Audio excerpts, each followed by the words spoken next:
సంఘానికి వచ్చే ప్రతి బిడ్డ దైవజనుడు మొదలుకొని విశ్వాసుల వరకు, పసిబిడ్డ మొదలుకొని పండు ముసలివాని వరకు, మందిరానికి వచ్చే ప్రతి బిడ్డ మందిరపు పరిచర్యలో పాలి భాగస్తులు కావాలి. మరి ప్రత్యేకంగా ఈ దినాల్లో మరెక్కువ పాలి భాగస్తులు కావాలి. ఎందుకో తెలుసా? క్రైస్తవ్యానికి విరోధంగా, దేవుని సింహాసనానికి వ్యతిరేకంగా రాజులు లేస్తున్నారు, రాజ్యాలు లేస్తున్నాయి, అధిపతులు లేస్తున్నారు. ఇలాంటి దినాలలో నిమ్మకు నీరెత్తినట్లుగా నేను, నా కుటుంబం, నా బ్రతుకు గిరిగీసుకొని దేవుని పిల్లలు ఎవరూ బ్రతకూడదు. దేవుడు సంఘాన్ని పోలుస్తూ ఇలా అంటాడు, క్రీస్తు శరీరం అనేది సంఘము అంటాడు. అనండి ఒకసారి. నేనంట ఒకే శరీరంలో అనేక అవయవాలు ఉన్నట్లుగా ఒకే సంఘంలో అనేక మంది విశ్వాసులు ఉన్నారు. సంఘము అంటే ఓ పాస్టర్ ఒక్కటే కాదు, ఓ సేవకురాలు ఒక్కతే కాదు, ఎవరో ఒక దైవజనుడే కాదు, ఒక విశ్వాసే కాదు, అనేక మంది విశ్వాసుల సముదాయమే జీవము గల దేవుని సంఘం. సంఘాన్ని గురించి ఎప్పుడు నేను ఈ నిర్వచనం ఇస్తాను. ఇది చెప్పటానికి నా హృదయం ఉప్పొంగుతూ ఉంటుంది. గుండెలో రాసుకోండి. గురజాడ అప్పారావు గారు ఒక మాట అన్నారు, దేశం అంటే మట్టి కాదోయ్, దేశం అంటే మనుషులోయ్ అన్నాడు కదా. సంఘానికి పరిశుద్ధాత్మ దేవుడు నా ద్వారా ఇచ్చే డెఫినేషన్ ఏంటో తెలుసా?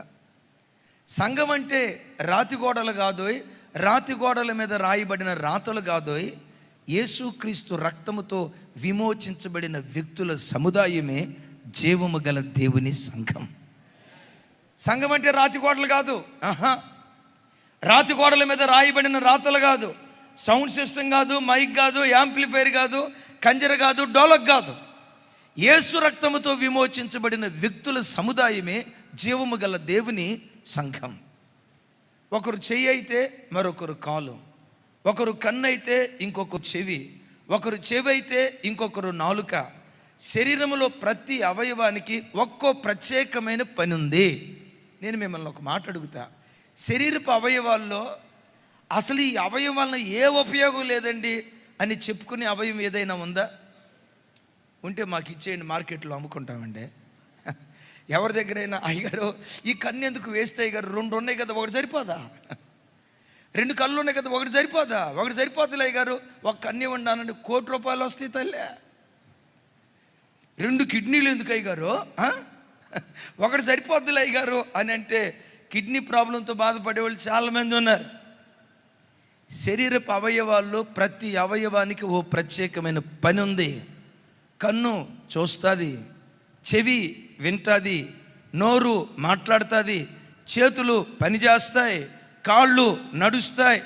శరీరంలో ఉన్న ప్రతి అవయవానికి పని ఉన్నట్లుగానే సంఘములో ఉన్న ప్రతి విశ్వాసి సంఘములో ఏదో ఒక పని కలిగి బ్రతకాలి. ఆమెను చెప్తాం గట్టిగా. మిమ్మల్ని అడుగుతా, సంఘంలో మీ పని ఏంటి? అలా వచ్చి ఇలా వెళ్తున్నారా? ఆయారాం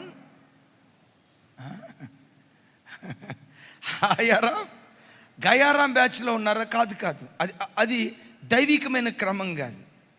సంఘానికి పరిచయస్తులు కాదు కావాల్సింది, పరిచారకులు కావాలి.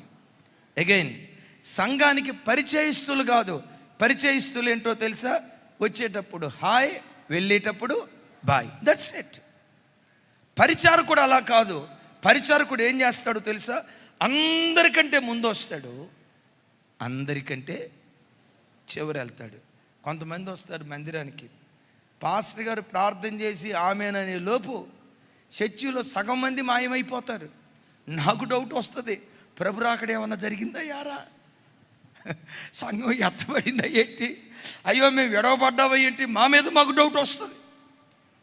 ఆమెననే లోపు మరి తెచ్చుకున్న గోంగూర మాంసం ఏమైపోద్ది అనుకుంటారో, వండుకున్న చేపల కూర ఏమైపోద్ది అనుకుంటారో, మనం మార్కెట్కి లేటుకి వెళ్తే చికెన్ అయిపోద్ది అనుకుంటారేమో. ఏమైపోద్ది నాయన, మీ పిల్లలు వెళ్ళినా ఇంకా ఏం టెన్షన్ ఏం లేదు కదా. సంఘానికి వచ్చే నీకు సంఘంలో ఏదైనా పని ఉందా? పాటలు పాడే గుంపులో ఉన్నావా? వాలంటీర్స్ గుంపులో ఉన్నావా? బాత్రూమ్స్ కడిగే గుంపులో ఉన్నావా? దేవుని మందిరంలో వాయిద్యాలు వాయించే గుంపులో ఉన్నావా? మందిరానికి వస్తూ పోతూ ఉండే వ్యక్తిగా నువ్వు మిగిలిపోతున్నావు.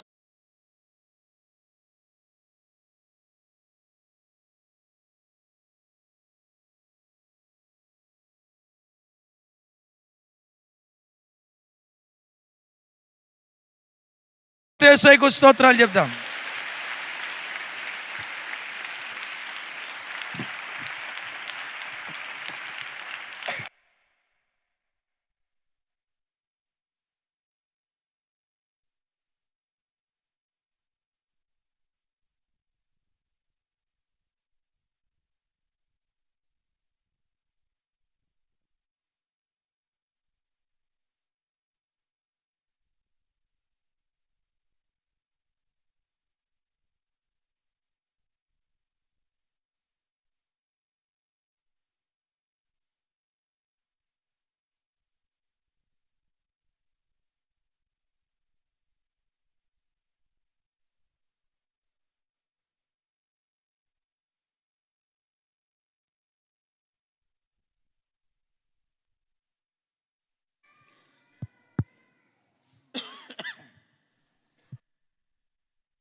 ఇస్తే ఇంకోసారి చెప్పాలి. గిన్నెడు కూల్ డ్రింక్ కాదు, గిన్నెడు థమ్సప్ కాదు, గిన్నెడు పెప్సీ కాదు, గిన్నెడు పాలు కాదు, జస్ట్ గిన్నెడు మంచినీళ్ళు ఇస్తేనట ఈ మనసున్న మహా గొప్ప దేవుడు దాన్ని మనసులో ఉంచుకొని నా దైవజనుడు వీళ్ళ ఇంటికి వస్తే గ్లాసుడు మంచినీళ్ళు ఇచ్చింది తల్లి. దైవజనుడు సేవ చేస్తూ ఉంటే ఈ తల్లి నా కొరకు ఇది చేసిందని గిన్నెడు మంచినీళ్ళు ఇచ్చింది కూడా దేవుడు మనసులో పెట్టుకొని దానికి ప్రతిఫలం ఇస్తాడట. నేను మీతో ఒక మాట అంట, అయ్యలారా అమలారా, మందిరానికి వచ్చే మీరు గిన్నెడు మంచినీళ్ళు మాత్రమే ఇచ్చినోళ్ళు కాదు, మీరు రక్షించబడిన నాటి నుండి మీ రాబడిలో ప్రతి నెల దేవునికి దశంభాగం ఇస్తున్నారే. నేనంట గిన్నెడు మంచినీళ్ళు ఇస్తేనే మర్చిపోను దేవుడు, నీ పేద స్థితిలో కూడా దేవుడు దేవుని పరిచర్యని ప్రతి నెల దేవునికి దశంభాగం ఇస్తున్నావే, నిన్నెట్లా దేవుడు మర్చిపోతాడయ్యా? నిన్నెట్లా దేవుడు మర్చిపోతాడు? ఇంట్లో తినటానికి తిండి లేకపోయినా ఆదివారం మందిరానికి వెళ్తున్నాం, ఒట్టి చేతులతో ఎట్లా వెళ్తా? అక్కడ 5 పైసలు ఇక్కడ 10 పైసలు ఏరుకొని ఓ 10 రూపాయలు దేవుని మందిరంలో కానుక, నీ పేద స్థితిలో దేవునికి 10 రూపాయలు కానుకేసావే, గిన్నెడు మంచినీళ్ళు ఇస్తేనే మర్చిపోను దేవుడు, నీ పేద స్థితిలో నీ కష్ట స్థితిలో నీ దేవునికి నువ్వు ఇంత చేసావే, నిన్నెలా దేవుడు మర్చిపోతాడు? ఒకరోజు వస్తుంది, తగిన కాలమందు దేవుడు ప్రతిఫలం ఇవ్వటం ప్రారంభిస్తాడు. ఈ దేవుడు ఎవ్వరి రుణాన్ని ఉంచుకోడు అనండి పెద్దగా. కొంచెం ఓపిక తెచ్చుకొని చెప్పండి అమ్మా. థ్యాంక్ యూ రా తల్లి.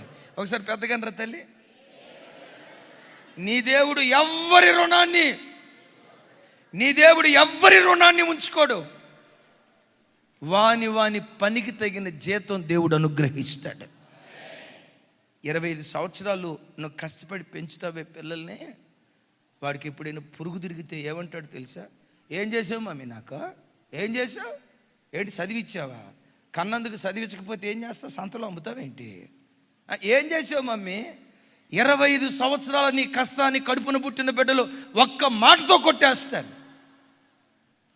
నా దేవుడు నీ కొడుకు లాంటోడు కాదు, నీ కూతురు లాంటోడు కాదు. నా భర్త ఏదో చేసి పెట్టాలి అని చెప్పి రకరకాల రుచికరమైన వంటకాలు చేసి పెట్టింది అక్క. ఆయనకి బిర్యానీ ఇష్టం అని చెప్పి ఈ బిర్యానీ ఏంటది, అదే స్పైసీగా వండాలని చెప్పి ఇంతకు మునుపు ఏదైనా వంటకం చేయాల్సి వస్తే పెద్దోళ్ళకి ఫోన్ చేసేవాళ్ళు, అమ్మకి ఫోన్ చేసేవాళ్ళు, లేకపోతే అమ్మమ్మకి నాయనమ్మకి ఫోన్ చేసేవాళ్ళు. ఇప్పుడు అమ్మమ్మకి నాయనమ్మకి లేదు, డైరెక్ట్గా గూగుల్ తల్లి కూతురు ఉంది,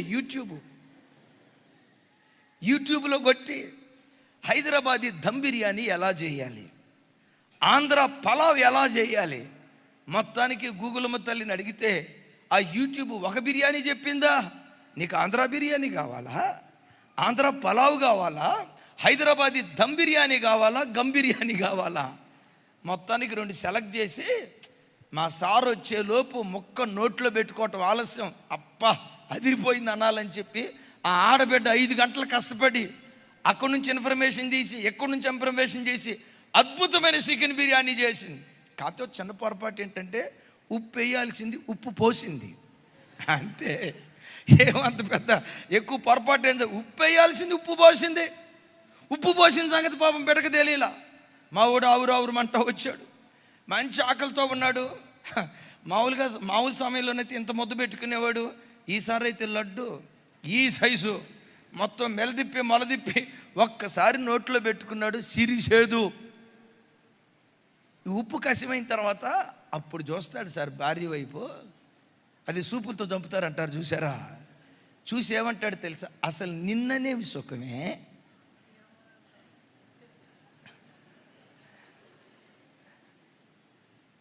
అన్నావా తమ్ముడు? పొరపాటు. వాళ్ళ అమ్మను కదిలిచ్చావంటే నీ కాందాన కదిలిస్తుంది, జాగ్రత్త. కొంచెం తెలివి ఉండాలా. అయినా వంట చేసింది ఈవిడైతే వాళ్ళ అమ్మని అంటాం ఎందుకు? ఏమంటాడో తెలుసా? నిన్ననేవి సుఖమే మీ అమ్మ నానాలా అని ముగింపులో ఒక భారీ డైలాగ్ వాడతాడు. ఏమంటాడో తెలుసా? మహాతల్లి ఏమంటా నా బతుకులో అడుగు పెట్టావు, ఆరిపోయింది దీపం. అంతకు మునిపేదో ఎలిగినట్టు ఎలిగింది లేదు. చూసారా? భార్య 5 గంటల కష్టం ఒక్క మాటతో భర్త కొట్టేస్తాడు. నేను నమ్మిన నా దేవుడు ఎవరో తెలుసా? నువ్వు రక్షించబడిన నాట నుండి ఎన్నిసార్లు మందిరంలో చీపిరి కట్ట పట్టుకున్నావో ఆ లెక్క దేవుని దగ్గర ఉంది. నీ వేసిన చిల్లర పైసలు మొదలుకొని ₹1,00,000 కానుక వరకు రక్షించబడిన నాట నుండి ఎంత ఇచ్చావో, ఎప్పుడు ఇచ్చావో, ఏ సందర్భాల్లో ఇచ్చావో ప్రతి దానికి దేవుని దగ్గర లెక్క ఉంది. ఉపవాస ప్రార్థనలకు వచ్చి కన్నీరు గార్చేవే, ఏడ్చేవే, అమ్మా ఎన్ని రోజులు ఉపవాసం ఉన్నావురా రక్షించబడిన తర్వాత? నిన్ను అడిగితే ఉపవాసం అయితే ఉన్నాను కానీ లెక్క నాకు తెలియదయ్యా అంటారు. వాటి లెక్క కూడా నీ దేవుని దగ్గర ఉంది. అమ్మ ఏడుస్తూ ప్రార్థన చేసే వరం ఉంది కదా నీకు, ఎన్ని కన్నీటి చుక్కలు దేవుని సన్నిధిలో కార్చేవమ్మా అని ఒకవేళ నిన్ను అడిగితే ఏడ్చింది గుర్తుగానయ్యా, కన్నీటి చుక్కలు లెక్క ఉండదు కదయ్యా. నీ దేవుని దగ్గరికి వెళ్తే నువ్వు కార్చిన ప్రతి కన్నీటి చుక్క లెక్క దేవుని దగ్గర. కలవరపడకండి, దిగులు పడకండి. నా దేవుడు నాకు అన్యాయం చేశాడు, నా దేవుడు నన్ను మర్చిపోయాడు, నా దేవుడు నా పిల్లల్ని పట్టించుకోవట్లేదు, నా దేవుడు నన్ను చిన్నచూపు చూశాడు, నా దేవునికి నా మీద ప్రేమ లేదు, నా భక్తి అంతా ఏమైపోయిందో కృంగిన హృదయంతో ఉండకండి. ఒక రోజు వస్తుంది, పంట కోసే దినాలు దేవుడు నిశ్చయంగా నీ బ్రతుకులు అనుగ్రహించునుగాక. భక్తుడు అంటాడు,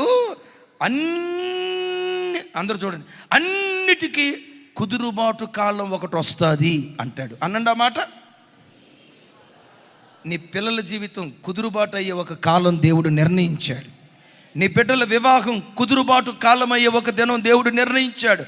ఉద్యోగం ఒక సమస్యగా అయిపోయిందా? కుటుంబ పోషణ ఒక సమస్యగా అయిపోయిందా? పిల్లల పెంపకం ఒక సమస్యగా అయిపోయిందా? ఆర్థిక విషయాలు ఒక సమస్యగా అయిపోయాయా? భార్యాభర్తల మధ్యలో సంబంధాలు సమస్యగా అయిపోయాయా? ఒక్క మాట, కొంచెం కాలం ఓపిక పట్టు, అన్నిటినీ నీ దేవుడు చక్కదిద్దునుగాక. పెద్దగా చెప్తాం ఆమేన్.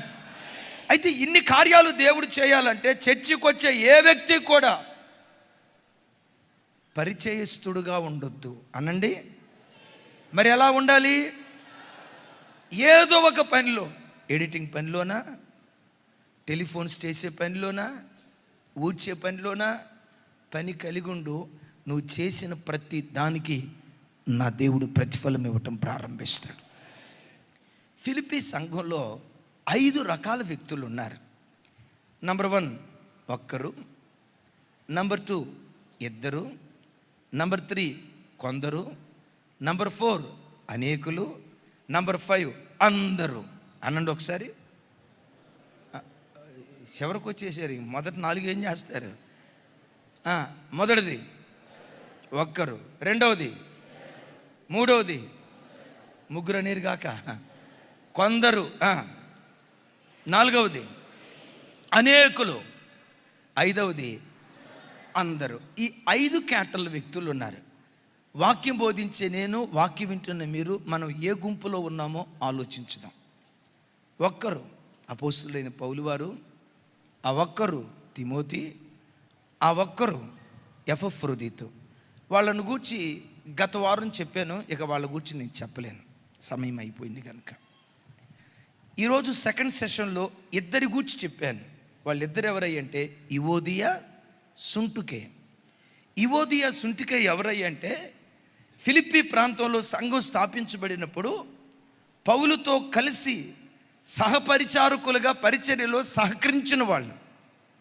అంత గొప్పగా సహకరించిన ఈ కుటుంబం ఇప్పుడు ఏమైపోయిందో తెలుసా?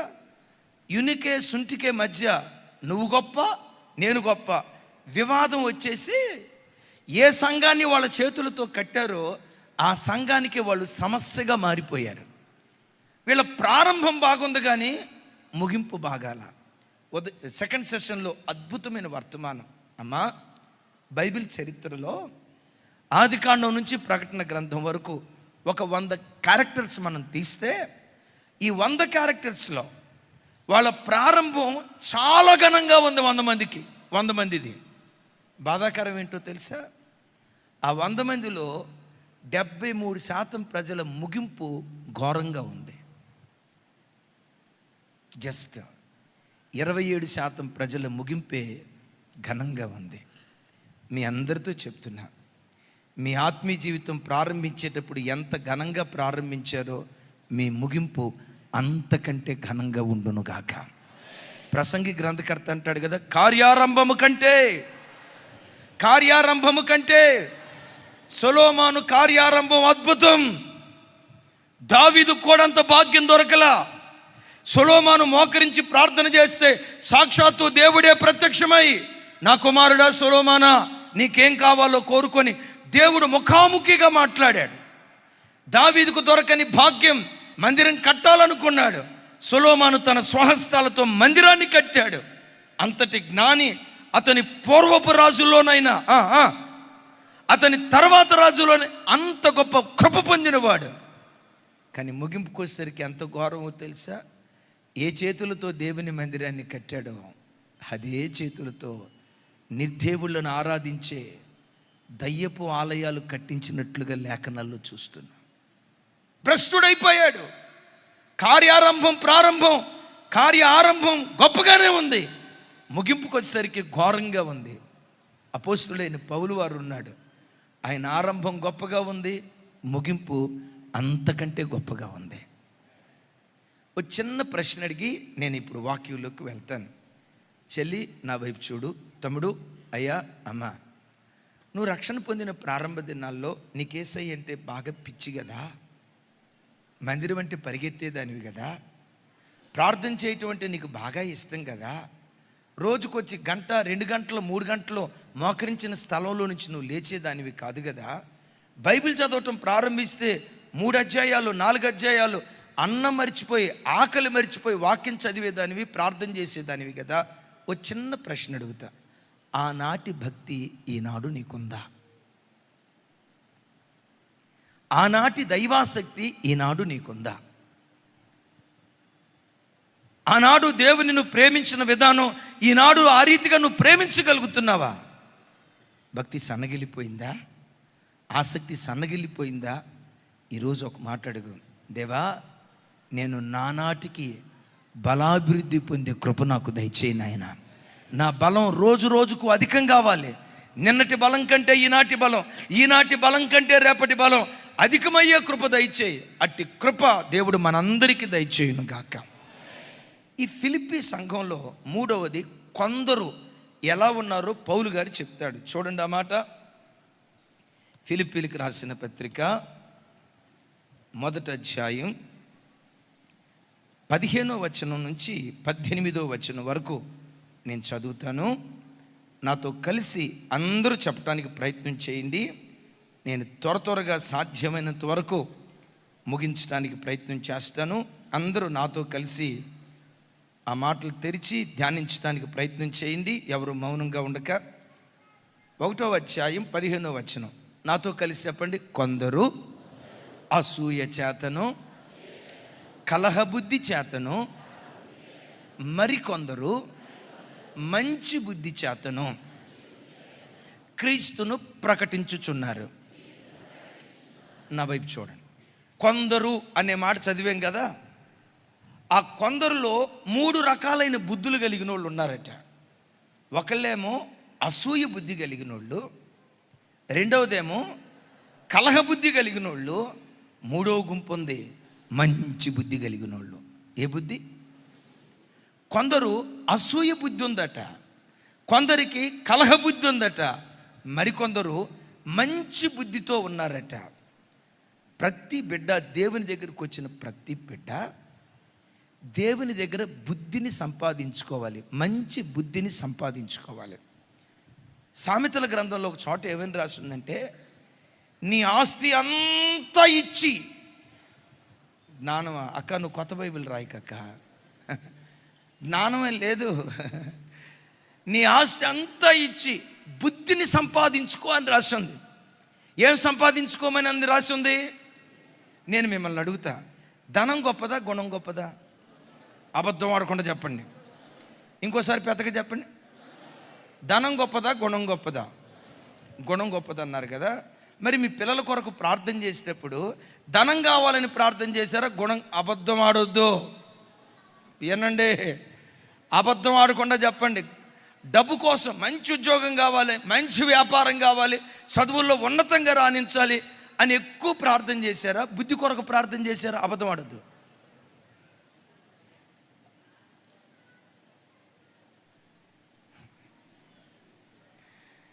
అబద్ధం ఆడకుండా చెప్పండి. అమ్మ, రెండిట్లో ఎక్కువ శాతం దేని కొరకు ప్రార్థన చేశావు?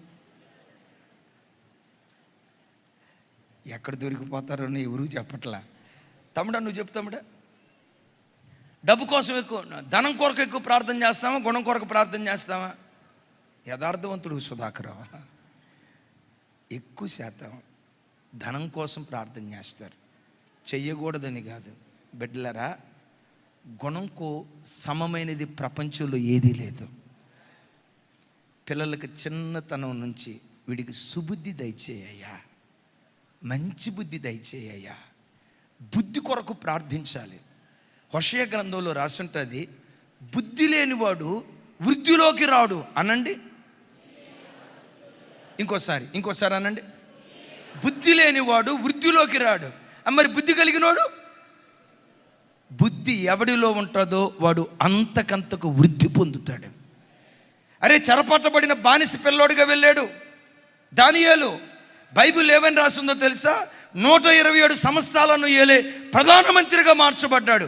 ఎందుకో చెప్పమంటారా? బైబిల్లో రాయబడిన ఓ చక్కటి మాట, ఈ దానియేలు అతి శ్రేష్టమైన బుద్ధి గలవాడై అని రాసింది. ఏమని రాసింది చెప్పండి? అతనిలో ఉన్న ఆ అతి శ్రేష్టమైన బుద్ధే చెరపట్టబడిన బానిస పిల్లోడిని, ఒక్క మాటలో చెప్పాలంటే నా వైపు చూడాలి, దాసుడు బానిస పిల్లోడు, బానిసగా అమ్మబడిన వాడు దేశానికి యజమానుడిగా మార్చబడ్డాడు. ఇక్కడే స్థలం పేరు లైవ్ వెళ్తుంది కాబట్టి నేను చెప్పలేను. నేను ఒకసారి ఆర్టీసీ క్రాస్ రోడ్ ప్రాంతానికి వెళ్ళినప్పుడు ఆ ఇంట్లో ప్రార్థన అయిన తర్వాత, అయ్యా ఈ ప్రాంతంలో పెద్ద కట్టెల దుకాణం ఒక ఆయన ఉన్నాడు, ప్రపంచంలో ఎక్కడెక్కడున్న టేకు అంతా తీసుకొచ్చి అమ్ముతాడు, ఒక్కగా నాకు కొడుకయ్యా క్యాన్సర్ వ్యాధితో బాధపడుతున్నాడు, ఎప్పుడైనా పాస్టర్ గారు వస్తే ఇంటికి తీసుకొచ్చి ప్రార్థన చేయించమన్నాడు, వెళ్దామయ్యా అని అడిగారు.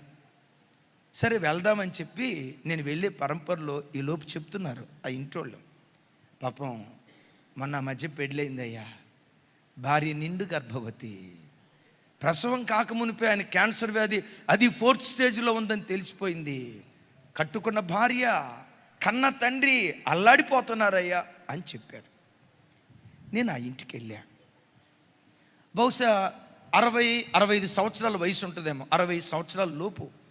ఆ పెద్ద ఆయన 300 కోట్ల రూపాయలకు ఆస్తిపరుడట. సర్వం కోల్పోయిన వాడిగా వెరిచూపులు చూస్తున్నాడు. అయ్యా ప్రార్థన చేస్తా బాబుకు అని అంటే కంటి నిండా నీళ్లు పెట్టుకొని తాను ఒక మాట అన్నాడు, ఎప్పటికది నాకు గుర్తు. ఈ మాటని దరిదాపుగా 12 సంవత్సరాలు అవుతుందో. ఏమన్నాడు తెలుసా? నా కొడుకు కోసం ధనం సంపాదించి పెడుతున్నానని పొంగిపోయాను, కానీ వీడికి గుణం సంపాదించి పెట్టలేకపోయానయ్యా. సరి అయిన గుణమే నా బిడ్డకు నేను నేర్పగలిగితే ఈరోజు నాకు ఈ బాధ వచ్చేది కాదయ్యా. నేను అడక్కమునిపే చెప్తున్నాడు, 15వ సంవత్సరం నుండి వీడి గుటక అలవాటు అయిపోయింది, 17వ సంవత్సరం నుంచి స్మోకింగ్ అలవాటు అయిపోయింది, 20వ సంవత్సరానికి వచ్చేసరికి ఈ దురలవాటు ఉంది, ఈ దురలవాటు లేదు అనుకోవటానికి వీలు లేకుండా సకల విధాలైన దుర్గుణాలు వీళ్ళలోకి వచ్చాయ్యా. నేను అనుకున్నా లైఫ్ ఎంజాయ్ చేయని, వాడికి కావలసినంత డబ్బు ఉంది, వాడికి కావలసినంత ధనం ఉంది, లైఫ్ ఎంజాయ్ చేయని అని అనుకుంటూ వచ్చానయ్యా. ఎందుకు అనుకున్నాను తెలుసా? నా కొడుక్కి కావలసినంత ధనం సంపాదించి పెట్టా. ఇప్పుడు అర్థమైందయ్యా, గుణం ముందు ధనం ఎందుకు పనికిరాదని. వాడు తాగి క్యాన్సర్ 4th స్టేజ్కి వచ్చిందయ్యా. నేడో రేపో చనిపోబోతున్నాడు.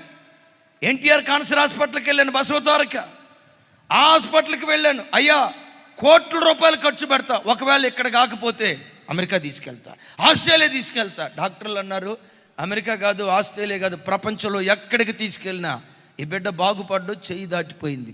రోజులు మనిషి ఏం తినాలనుకుంటాడు కడుపు నిండా పెట్టండి, ఏం తాగాలనుకుంటా ఇచ్చేయండి అని డాక్టర్లు చెప్తే ఈ మాటని సావు బ్రతుకుల మధ్యలో కూడా నాకు ముందు తీసుకురండి, నా గుట్కా తీసుకురండి, ఆ పరిస్థితిలో కూడా. అందుకని అమ్మా అయ్యా మీ అందరితో చెప్తున్నాను, పిల్లల్ని ప్రతి క్షణం గమనించండి. నేను చదివిస్తున్నాను, కార్పొరేట్ స్కూల్లో జాయిన్ చేశాను, రేపు కార్పొరేట్ కాలేజీలో చదువుతాడు. ఈ ప్రవాహంలో కొట్టుకొని పోకండి. వాడి బుద్ధి ఎలా ఉంది, వాడి మనస్తత్వం ఎలా ఉంది, పెద్దలకు లోబడేటట్లుగా ఉందా, తల్లిదండ్రులను గౌరవించేటట్లుగా ఉందా, వాడు ఏమైనా అహంకారంతో ఉంటున్నాడా, తిరస్కారంగా మాట్లాడుతున్నాడా? చిన్నతనం నుంచి అది వాడిని గమనిస్తూ సుబుద్ధి మీరు నేర్పితే ఆ సుబుద్ధే తల్లిదండ్రులుగా నీ పిల్లలకు నువ్వు ఇవ్వగలిగే కోట్ల రూపాయల ఆస్తి. పెద్దగా చెప్పండి.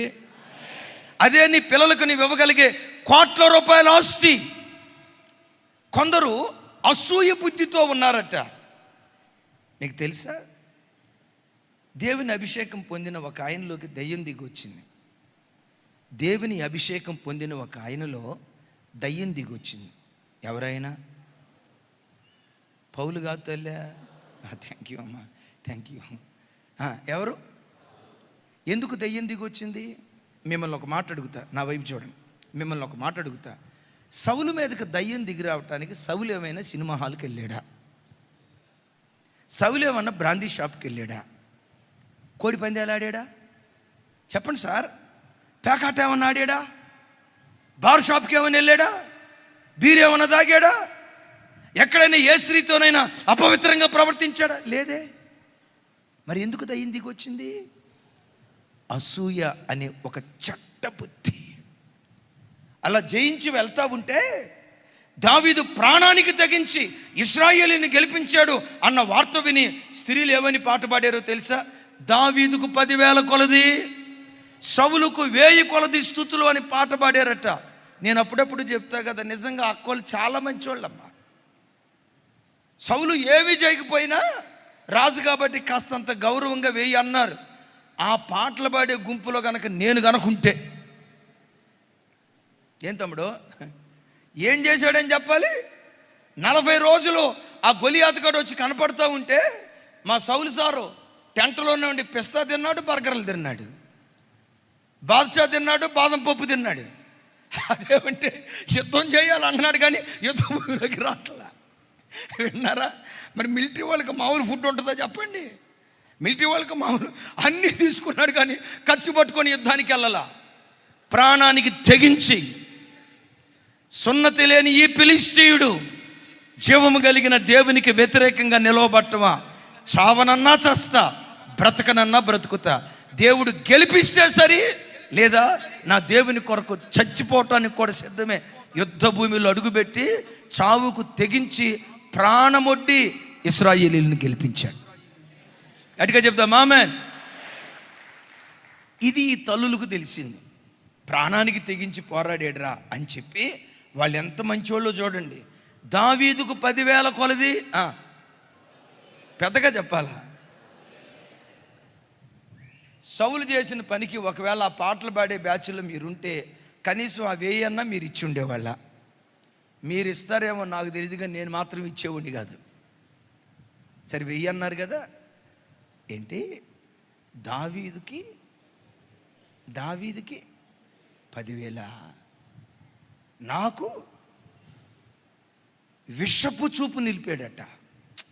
బైబిల్లో గుండెలు బ్రద్దలు చేసే మాట ఏంటో తెలుసా? నాట నుండి సౌలు మీదకి దురాత్మ బలముగా దిగొచ్చిందట. ఎవరు దిగొచ్చారు? దురాత్మ ఒకటి సౌలు మీదకి బలంగా దిగొచ్చిందట. సంఘంలో ఎప్పుడు అమ్మా ఎవరైనా పాటలు పాడుతూ ఉంటే సంతోషించాలి, ఎవరైనా సాక్ష్యం చెప్తూ ఉంటే సంతోషించాలి, ఎవరైనా వాయిద్యాలు వాయిస్తూ ఉంటే సంతోషించాలి. ఆనందంగా మనం పాలిభాగస్తులం కావాలి. కానీ బోతద్దం పెట్టి వెతికిన ఇంత అసూయ కూడా మనలో కనపడకూడదు. ఇంతకు పాట పాడే వ్యక్తి ఎవరు? మన శరీరములో సాటి, కొంచెం పెద్దగా చెప్పాలి, క్రీస్తు శరీరం అనేది సంఘంలో సాటి అవయవం. సహజంగా ఈ అవయవాలకు ఉండే గుణం ఏంటంటే, ఇప్పుడు ఎవరైనా బాగా పాట పాడారు అనుకోండి, ఒక మాట బాగా పాట పాడారు అనుకోండి, పాట పాడిన ఆయన వైపు చూసి లేకపోతే ఆ తల్లి వైపు చూసి, రే తల్లి నీ గొంతు చాలా బాగుందిరా, ఎంత బాగుందంటే అంత బాగుంది, మధురంగా ఉంది నీ కంఠం, చాలా స్వీట్గా ఉంది నీ స్వరం అని కంఠాన్ని పొగిడేం అనుకోండి, మనిషి శరీరం అంతా ఏమైపోతుంది చెప్పండి? ఏం బ్రదరు, శరీరం అంతా ఏమైపోద్ది? పొగిడింది దేన్ని? కంఠం ఒక్కదాన్ని పొగిడితే ముక్కు నేను బాగాలేదా అంటే నేను అందంగా లేనా, ఏమి నా రూపం బాగాలేదా అని అసూయ పడదు. శరీరములో ఒక్క అవయవం ఘనపరచబడితే ఆ ఘనతలో అవయవాలన్నీ పాలిభాగస్తులవుతాయి. సంఘం ఆ స్థాయికి ఎదగాలి. చప్పటి కొడుతూ స్తోత్రాలు చెప్తాను. సహజంగా చాలా చోట్ల చర్చెస్లో ఎలా ఉంటుందో తెలుసా? ఎవరికైనా పాట పాడే అవకాశం ఇచ్చారు అనుకోండి, కింద కూర్చున్న వాళ్ళు కొంతమంది ఏమనుకుంటారు తెలుసా? ఎప్పుడు ఆయనే కనపడతాడు వీళ్ళకి, ఏమి నేను వాడినా అసూయ పడతారు. దేవుని ఆత్మ అక్కడ పనిచేయదు. ఎవరినో బ్రదర్ డేవిడ్ వచ్చి ప్రార్థన చేయండి అని అన్నాం అనుకోండి, ఆ డేవిడ్ ఆవేశంతో కాదు ఆత్మావేశంతో వచ్చి మైకు పట్టుకొని, దేవా మా సంఘాన్ని దీవించు నాయన, మా సంఘాన్ని ఆశీర్వదించయ్యా, కుటుంబాన్ని దీవించు నాయన. పసిబిడ్డలు మొదలుకొని పండు ముసలి వరకు అందరూ దీవించబడాలి ప్రభా. మా సంఘం శాఖోపశాఖలుగా విస్తరించాలి. ఏడుస్తూ ప్రార్థన చేస్తాడు.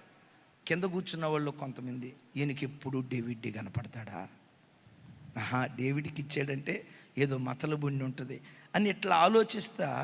కొంతమంది లోపల హృదయం ఎట్టుంటుందో తెలుసా? అన్నం ఉడికేటప్పుడు మూత పెట్టామనుకోండి, ఆ ఉడికే అన్నంలో నుంచి ఏ శబ్దం వస్తుంది?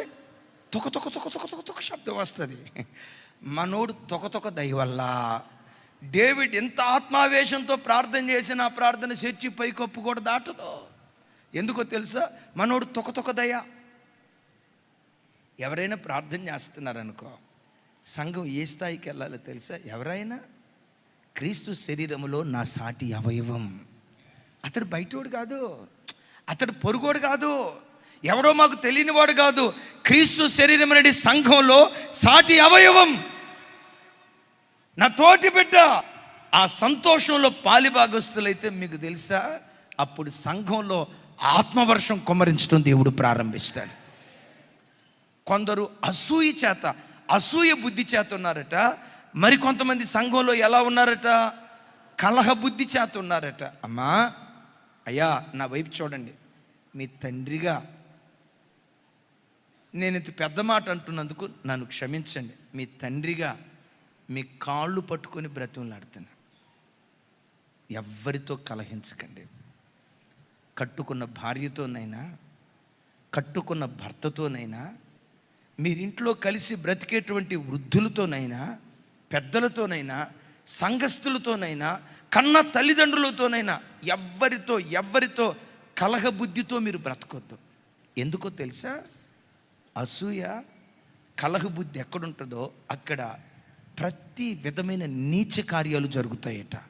నా గుండె బ్రద్దలు చేసే మాట అది. చూడండి, అది యాకోబు పత్రిక. అందరూ చూడండి, యాకోబు పత్రిక. ఒకసారి మీ బైబిల్ తెరవండి. 3వ అధ్యాయం 16వ వచనం నేను చదువుతాను. నాతో కలిసి చెప్పండి. నాతో కలిసి. ఏలయనగా మత్సరం అంటే ఇప్పుడు చెప్పుకున్నాం కదా, అసూయ. ఏలయనగా మత్సరమును వివాదమును ఎక్కడ ఉండునో, పెద్దగా ఎక్కడ ఉండునో అక్కడ అల్లరియు ప్రతి నీచ కార్యము ఉండును. అయ్యా, నా వైపు చూడండి. ఏమని రాశాడు? అసూయ,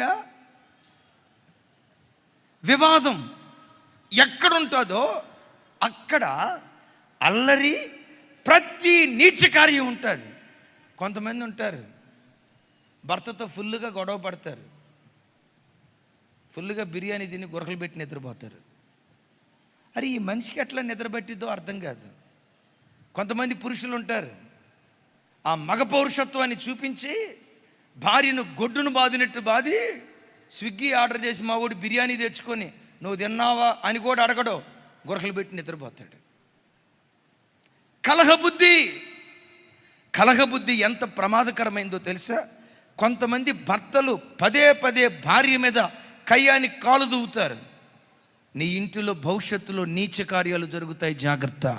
నేను చెప్పించట్లా, లేఖనాన్ని గుర్తుకు తెస్తున్నాను. ఇంట్లో భర్తతో పదే నువ్వు గొడవపడే స్త్రీగా ఉన్నావా? నేను చెప్పించట్లా, లేఖనాన్ని గుర్తుకు తెస్తున్నాను. నీ ఇంటిలో భవిష్యత్తులో నీచ కార్యక్రమాలు జరిగే ప్రమాదం ఉంటుంది. భర్త ఇంటికి రావటంతో నేను నూనె తెమ్మన్నాను, తెచ్చావా, మర్చిపోయాను అంటంతో నువ్వు మర్చిపోతావు అన్న సంగతి నాకు తెలుసులే. అసలు మీ వంశమే పిసినారి వంశం దాకా పోయింది. వాడు అనుకుంటాడు, ఈ ఇల్లు కంటే నాకు సత్రమే మేలురా నాయన, ఉద్యోగ స్థలమే మేలురా. ఆ మధ్య ఒక తమ్ముడు మిర్చి బండి దగ్గర కనపడ్డాడు. తమ్ముడా, ఇంటికి వెళ్ళొచ్చు కదా అంటే అంటాడు, నా ఇల్లు కంటే మిర్చి బండి నయమన్నా అన్నాడు. ఎందుకు? ఇంటికి వెళ్తే బబుల్ గమ్ములాగా సాగదీస్తుంది. సమాధానంగా మాట్లాడటం ఉండదు, ఒక ప్రేమ ఆప్యాయత అనురాగం ఉండదు. ఎప్పుడు ఎప్పుడు వివాదం వివాదం. కొంతమంది తల్లులు చెప్తారు, అయ్యా బయటికి నేను చెప్పలేను కానీ నా భర్తకు ముద్దు పేరు పెట్టుకున్నా. ఏం పేరు పెట్టుకున్నావురా తల్లి? నసరాజు. విన్నారా? ఏ రాజు? నసరాజు. ఎందుకమ్మా నసరాజు అని పేరు పెట్టుకున్నావు? ప్రొద్దున్నే కాఫీ తీసుకెళ్ళి ఇస్తా అంటాడు. నేను కాఫీ తాగుతానా? టీ పెట్టుకురా అంటాడంట. సరే టీ పెట్టుకొని వస్తుందట, తాగుతాడు. నిన్న టీ అడిగాడు కదా, ఈరోజు కూడా టీ ఇద్దామని చెప్పి టీ తీసుకెళ్ళింది అనుకో. అంటే నేనే తాగాలో నువ్వే ఫిక్స్ చేస్తావా? అంటే నాకంటూ స్వతంత్ర అభిప్రాయాలు లేవా? కాఫీ పెట్టుకురా అంటాడట. సరే ఈ టీ తీసుకెళ్ళి కాఫీ పెట్టుకుని వచ్చిన తర్వాత రెండో రోజు ఏం చేస్తుందో తెలుసా?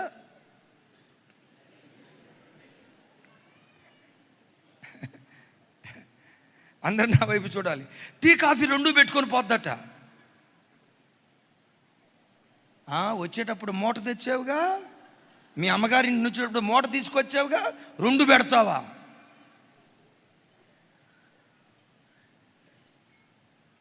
మరి ఏం చేయమంటారు స్వామి?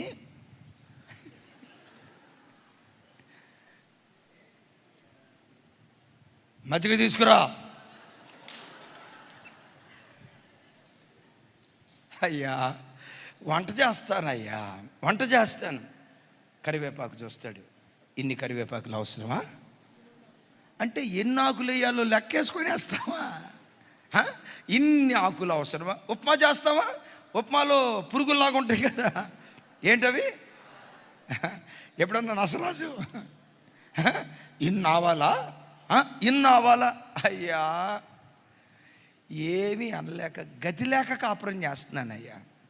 నేను ముద్దుగా మా ఆయనకి ఏమని పేరు పెట్టుకున్నానంటే నసరాజు. నసరాజులు ఎవరైనా ఉంటే ఒకసారి చేతుల పైకి తల్లులు చెప్దాం, హల్లెలూయా.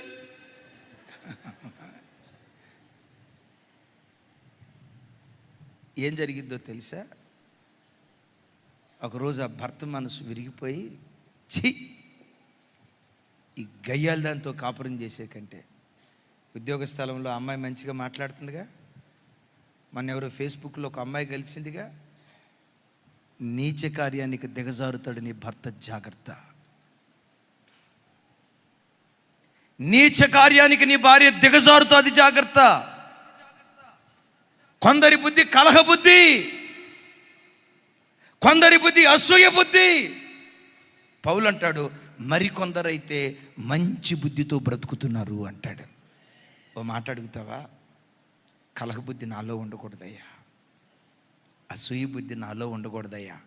ఆ సంఘంలో ఉన్న కొందరిలో మంచి బుద్ధి ఉన్నట్లుగా అలాంటి మంచి బుద్ధి వరంగా దేవుడు మనకు అనుగ్రహించును గాక. చప్పట్లు కొడుతూ ప్రభువారికి స్తోత్రాలు చెప్తాం. రైట్.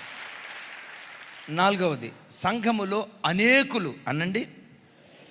చూడండి, ఫిలిప్పీలకు రాసిన పత్రిక 3వ అధ్యాయం 17వ వచనం నుంచి 21వ వచనం వరకు.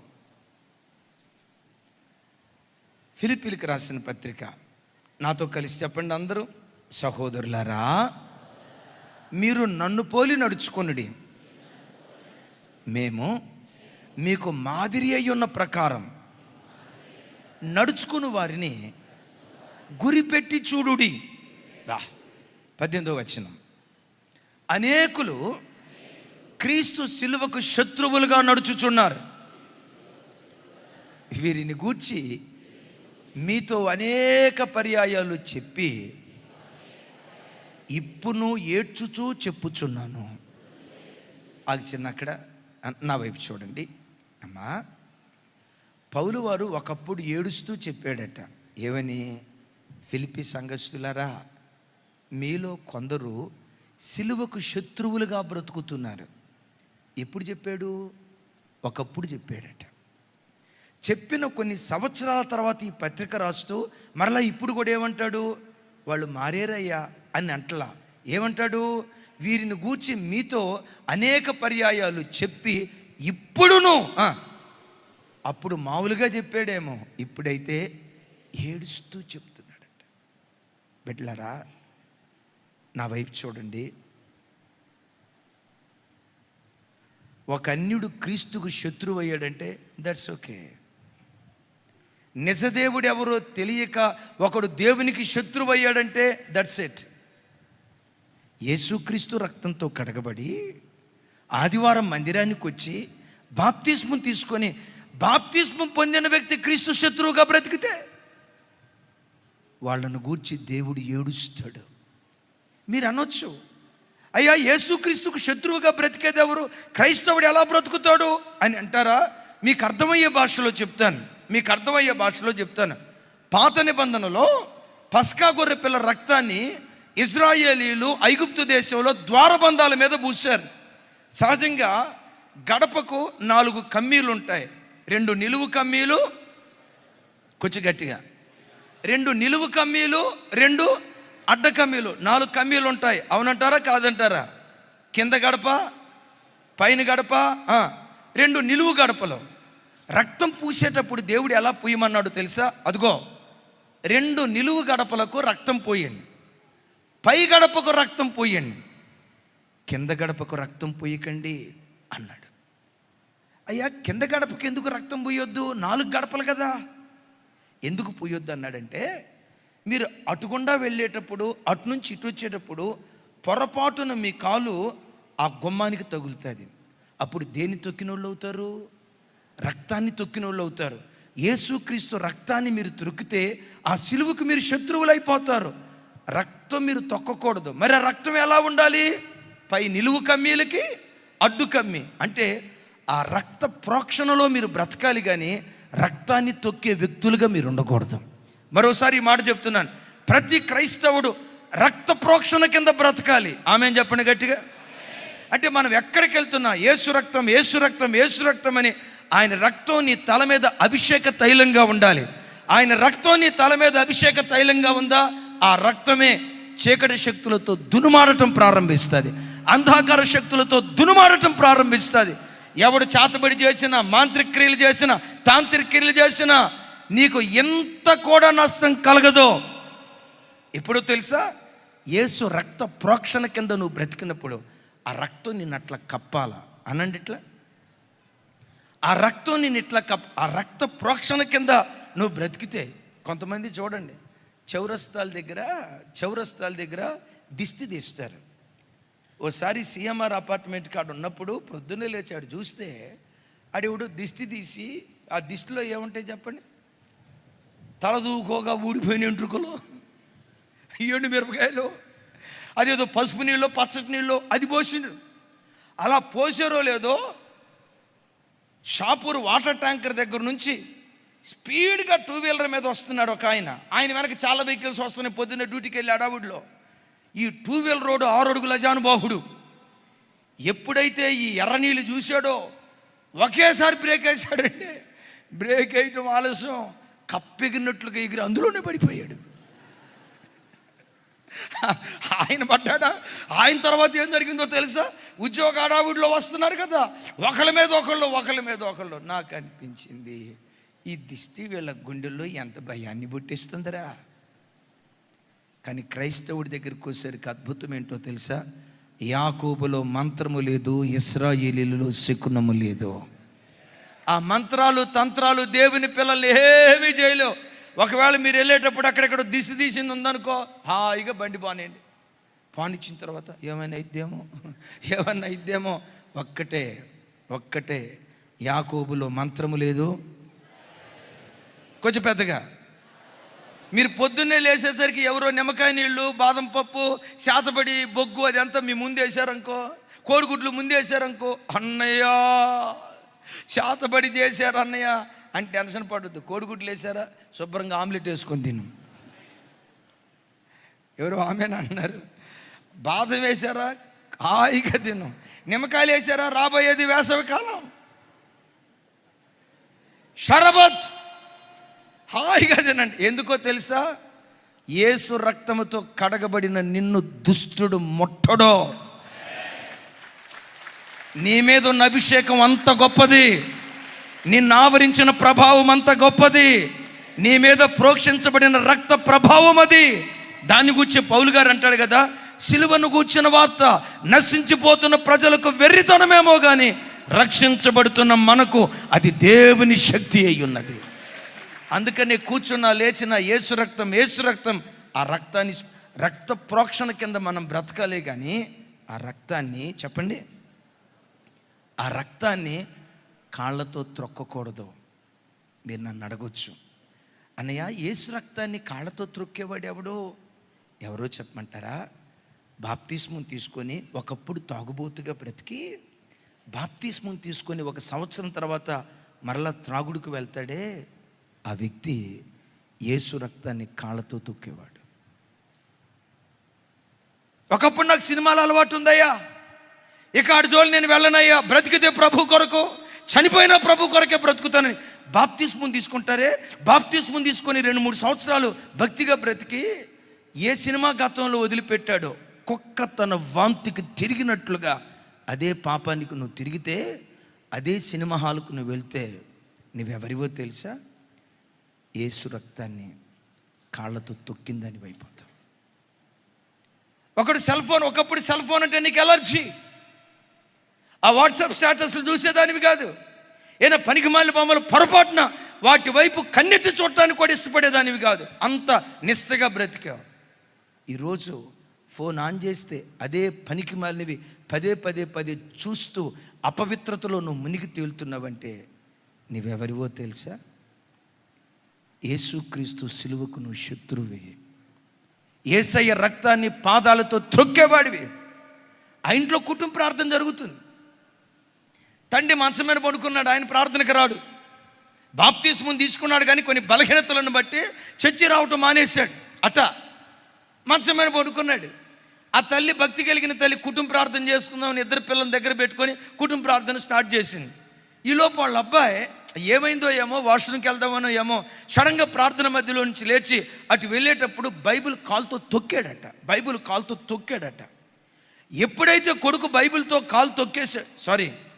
కాలుతో బైబిల్ తొక్కేశాడు, మంచం మీద పడుకున్న నాన్న పరిగెత్తుకుంటా వచ్చి వాడి రెక్కెట్ల పైకి లేపి పెట పెట పెట పెట కొట్టాడట. ఎందుకండి వాడిని కొడుతున్నారు? ఇది పరిశుద్ధ గ్రంథం అయితే వీడు దాన్ని కాలుతో తొక్కాడే, వీడికి భయం ఉందా? అడంతా అయిపోయిన తర్వాత నాన్న వైపు చూసి అన్నాడట, నాన్న నేను తొక్కింది బైబిలే, కానీ నీవెవరిని తొక్కుతున్నావో తెలుసా? యేసుక్రీస్తు రక్తాన్ని తొక్కుతున్నావు. నీవెవరిని తొక్కుతున్నావో తెలుసా? యేసుక్రీస్తునే తొక్కుతున్నావు. నీవేం చేస్తున్నావో తెలుసా? యేసుక్రీస్తును సిలువకు అప్పగిస్తున్నావు. నేను తొక్కింది కాగితాలు నాన్న, నేను తొక్కింది పుస్తకం నాన్న. నీవేం చేస్తున్నావో తెలుసా? బాప్తిస్మం తీసుకొని మరలా తాగుతున్నావే, బాప్తిస్మం తీసుకొని మరలా సినిమాకి వెళ్తున్నావే, బాప్తిస్మం తీసుకొని దేవునికి శత్రువుగా బ్రతుకుతున్నావే. నీవెవరివో తెలుసా? దేవుని కుమారుని నీ పాదముల కిందేసి తొక్కేవాడివి నాన్న, నన్ను కొట్టేవే. మరి యేసుక్రీస్తుని పాదాల కిందేసి తొక్కే నిన్నెవరు కొడతారు నాన్న? ఆయన కాస్త మనస్సాక్షి కలిగినాడు. ఆ తండ్రి మనస్సాక్షి కలిగినాడు. కొడుకు నోట ఆ మాట వస్తే అక్కడికక్కడే కుప్పలాగా కూలి ఏడ్చి, రే నేను నీతిగా బ్రతికేటట్లు నా కొరకు ప్రార్థన చేయరా. భార్య చేతులు పట్టుకొని అడుగుతాడట, నేను నీతిగా బ్రతికేటట్లు నా కొరకు ప్రార్థన చేయండి. ఆ సన్నివేశం ఆయనను మార్చి భార్య పిల్లలతో కలిసి మందిరానికి క్రమంగా వెళ్తూ అకులా ప్రిస్కిల్లాగా మందిరంలో నాటబడ్డారట. కొంతమంది తండ్రులు ఏం చేస్తారో తెలుసా? ఎరా నాన్నని గౌరవం కూడా లేకుండా మాట్లాడతావురా, అసలు ఈడికి ఏదో చెప్పండి, ఈడికి ఈ మాటలు ఎక్కడి నుంచి వచ్చినాయి? ఇది నేర్పింది. ఇదేనా నువ్వు నేర్పేది?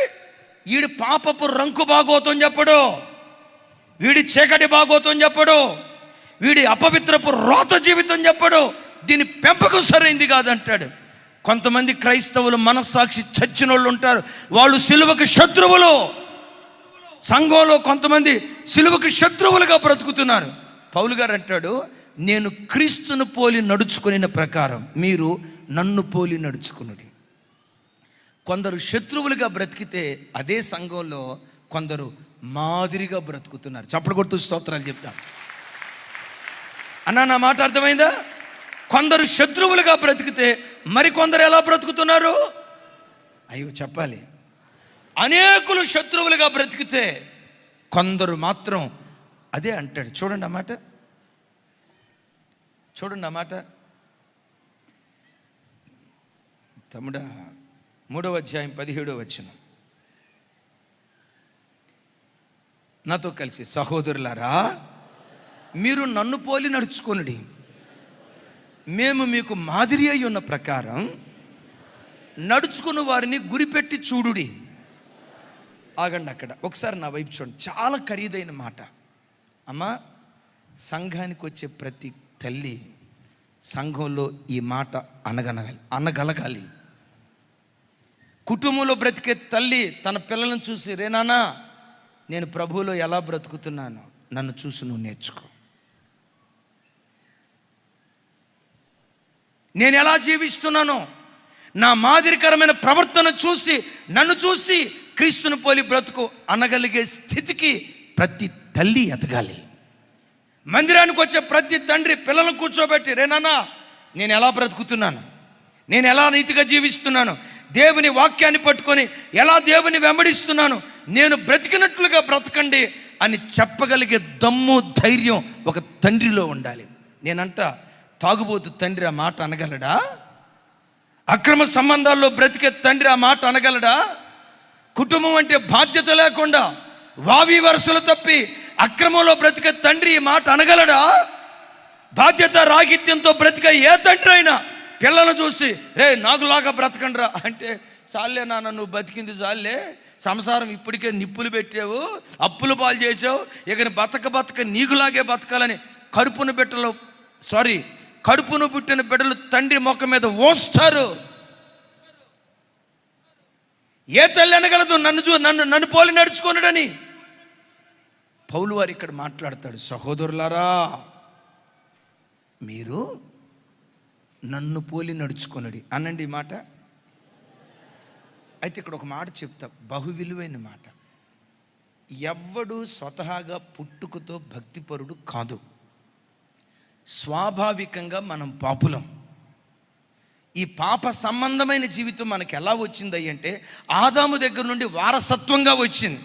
అందుకని బైబిల్లో రాసి ఉంది కదా, నీతిమంతుడు లేడు, ఒక్కడును లేడు, బోధించే నా మొదలుకొని పసి బిడ్డల వరకు ప్రతి బిడ్డలో పాప సంబంధమైన జన్యు ఉంది. అదే కోవకు చెందినవాడు పౌలు గారు. మరి అదే పాపపు కోవకు చెందిన పౌలు గారు, నేను క్రీస్తును పోలి నడుచుకున్న ప్రకారం మీరు నన్ను పోలి నడుచుకొనుడి అనగలిగే స్థితికి ఎలా వచ్చాడో చెప్పమంటారా? ఆయన ప్రారంభం కూడా ఒడిదుడుకులతో నడిచింది అనండి. నేను ముగించబోతున్నాను, నా వైపు చూసి చెప్పండి. ఆయన ప్రారంభం కూడా ఒడిదుడుకులతో నడిచింది. అంటాడు, మంచిది చేయాలనే ఆశ నాకుంది, చేయలేకపోతున్నా. చెడు చేయకూడదు అనుకున్న చెడు నేను చేస్తున్నా. నా మనస్సు నిలకడగా లేదయ్యా, చంచలమైన మనసుతో ఉందయ్యా. చేయకూడదు అని అనుకున్న చెడు చేస్తున్నా, చేయాలి అని అనుకున్న మంచి నేను చేయలేకపోతున్నా అని గగ్గోలు పెట్టి ఏడుస్తూ ఒక మాట అంటాడు. ఏమంటాడో తెలుసా? అయ్యో నేనెంత దౌర్భాగ్యుడను, మరణమునకు లోనగు ఇట్టి శరీరము నుండి ఎవడు నన్ను విడిపించగలడు? చూడండి అక్కడ వాడిన పదం ఏంటంటే అయ్యో అనండి ఒకసారి, ఇంకోసారి. తెలుగులో అయ్యో అనే పదం వాడేమే, వాస్తవంగా తెలుగు క్రొత్త నిబంధన బైబిల్ గ్రీకులో రాయబడింది. వేరే పాత నిబంధన హిబ్రూలో రాయబడింది. యేసుక్రీస్తు వారి కాలానికి గ్రీకు బాగా ప్రాచుర్యంలో ఉంది. అయితే గ్రీకు భాషలో అయ్యో అనే ఆ పదానికి ఉన్న అసలు అర్థం ఏంటంటే, అవి ఇట్రా అందరూ చూడండి, అసలు అర్థం ఏంటంటే, నేను ఈ వ్యక్తిని చంపాను అని అనుకోండి. చంపిన ఈ వ్యక్తికి గ్రీకులు వేసే శిక్ష ఏంటంటే, వెంటనే ఈయన చంపరు. ఇతనికి వేసే మొట్టమొదటి శిక్ష ఏంటంటే, ఎవరినైతే చంపారో చంపిన వ్యక్తి యొక్క శవాన్ని చేయటను లేదన్నాడు. చూడాలి, చంపిన వ్యక్తి యొక్క ఈ శవాన్ని మెడ మీద వేలాడి తీసుకోవాలి. పట్టుకోరా చిన్న, అరే నేనేం చేయను చిన్న, పట్టుకో, గట్టిగా పట్టుకో. ఇది శవం. ఇప్పుడు నేను నా కుటుంబ పోషణ నిమిత్తం ఉద్యోగానికి వెళ్ళాలా. ఉద్యోగానికి వెళ్ళేటప్పుడు శవమా నువ్వు ఎక్కడుండు అని అంటానికి వీల్లేదు. ఉద్యోగానికి వెళ్ళేటప్పుడు కూడా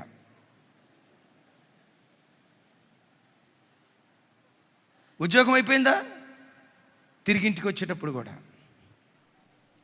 ఎవరిని మెడ మీద పెట్టుకోవాలి? చచ్చిన శవాన్ని. సరే వాడు ధైర్యవంతుడే, ఒకరోజు పెట్టుకున్నాడండి, రెండో రోజు శవంలో నుంచి ఏమొస్తుంది? సరే ఇంటికి వచ్చాడా, స్నానం చేయాలా. మరి స్నానం చేయాలి కాబట్టి శవం పక్కన పెడదాం, కుదరదు. అప్పుడు కూడా శవం పెట్టుకోవాలా.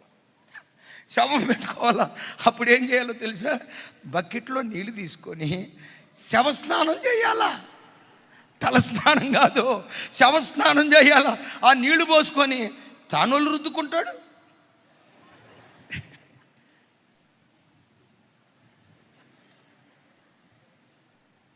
చచ్చిన శవానికి స్నానం చేయించాలా? రాగు. సరే స్నానం అయిపోయిన తర్వాత ఈ రూమ్లోకి వచ్చాడు, భోజనం తీసుకొచ్చాడు. మరి భోజనం తీసుకొచ్చేటప్పుడు శవంతో కూర్చోవాలా, తింటా ఉంటాడు, దీని దగ్గర నుంచి వాసన, పండుకోవాలా. లేచాడు, వాష్రూమ్కి వెళ్ళాలా, మొఖం కడగాల శవంతో. తెల్లారి 2-3 రోజులు అయిపోయింది, ఈ శవం ఉబ్బిపోయి మనిషి ఇంత లావైపోయి తట్టుకోలేకపోతున్నాడు. అద్దం దగ్గరికి వెళ్ళి తల దూకుందామా అంటే, చెప్పండి సార్, శవం కాదు. ఇప్పుడు అద్దం దగ్గరికి వెళ్ళి తల దూకుందామంటే ఇట్లా అద్దంలో ముఖం చూసుకునేటప్పుడు ఏ ముఖం కనపడిద్ది? వీడి గుండె ఆగిపోయేది. ఇక చూడండి, 3-4 రోజులు ఆ శవాన్ని అట్లాగే మేదుంచుకొని కంపు భరించలేక ఆ దుర్వాసన కొడతా ఉంటే, చీమి రక్తం గారుతూ ఉంటే, దానిలో నుంచి పురుగులు బయటకు వస్తూ ఉంటే, ఆ దుర్గంధాన్ని తట్టుకోలేక, ఆ వేదన తట్టుకోలేక అప్పుడు కేకలేస్తాడట. ఏమని? అయ్యో నేను అనవసరంగా హత్య చేశానే, అయ్యో అని కేకలేస్తాడే. శవం ఒంటి మీద ఉన్నప్పుడు ఆ వ్యక్తి అలా కేకలేస్తాడో, పౌలు తన పాపం నిమిత్తమై అలా కేకలు వేశాడు. అలా కేకలు వేశాడు గనుకే ఈ దౌర్భాగ్యుడు రాగల కాలములో ధన్యుడిగా మార్చబడ్డాడు. ఎవడు స్వతహాగా భక్తిపరుడు కాదు, ఎవడు స్వతహాగా పవిత్రుడు కాదు, ఎవడు స్వతహాగా నీతిమంతుడు కాదు. ఏ వ్యక్తికి స్వతహాగా భక్తి జీవితంలో పుట్టినప్పటి నుంచే రాదు. కానీ ఎలా వస్తుందో తెలుసా? పశ్చాత్తాపపు హృదయం ద్వారా ఒక దౌర్భాగ్యుణ్ణి నా దేవుడు ధన్యుడిగా మారుస్తాడు. ఒకసారి నా వైపు చూడు తల్లి, దౌర్భాగ్యురాలుగా నీ మనసు నీకు అనిపిస్తుందా? ఇన్ని సంవత్సరాలు బట్టి భక్తి చేస్తున్నానుగా నేను నా మనసు నిలకడగా లేదయ్యా, చంచలమైన మనసు అయ్యా, నా మీద నాకు అసహ్యం కలుగుతుందయ్యా, బ్రతకాలనే ఆశ ఉంది కానీ బ్రతకలేకపోతున్నానయ్యా.